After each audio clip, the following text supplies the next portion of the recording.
कैलना हरि के भजनिया अरे बीती उलझन में जीवनिया तहिया का करबा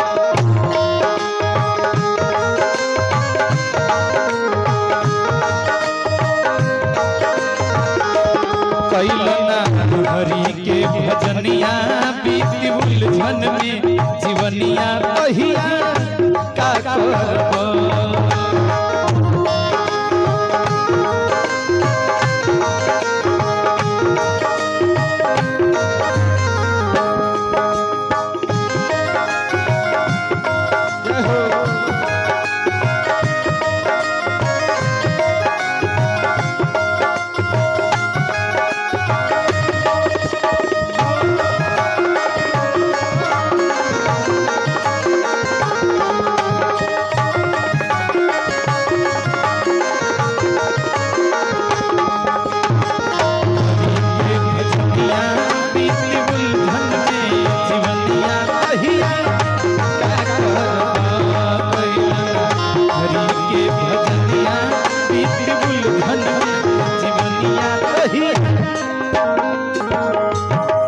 कैलना हरि के भजनिया बीती उलझन में जीवनिया तहिया का करबौरी का बिकी भैया बलपन बीतल खेल कूद में जीवन के ना ज्ञान रहे जीवन के ना ज्ञान रहे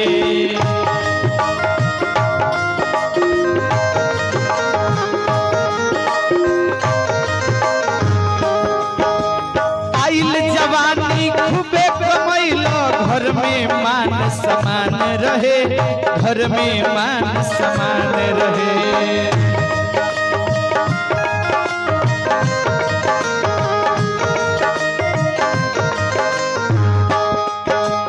बचपन बीतल खेल कूद में जीवन के ना ज्ञान रहे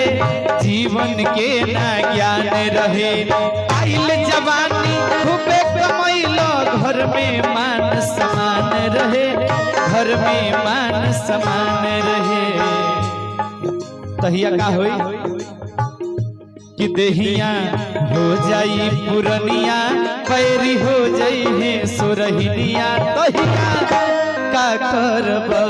देहिया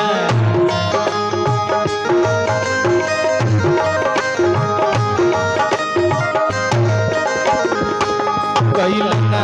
हरि के भजनिया बीती उलझन में जीवनिया तहिया का करबा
दान करे के पैसा मंगबा बेटवो तोहर न कर जई है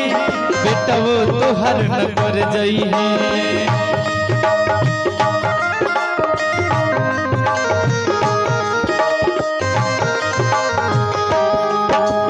साथक साथी संघाती होई है मर घट ले वो छोड़ी आई है मर घट ले वो छोड़ी आई है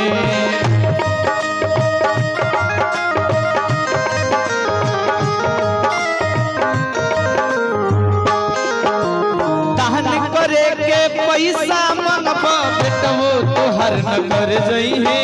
बेटवो तोहर न कर जई है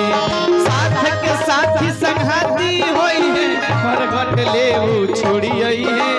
मर घट ले वो छोड़ी आई है और का तलह की चिता में अग्निया बांधल जर जइब कफनिया तहिया का करब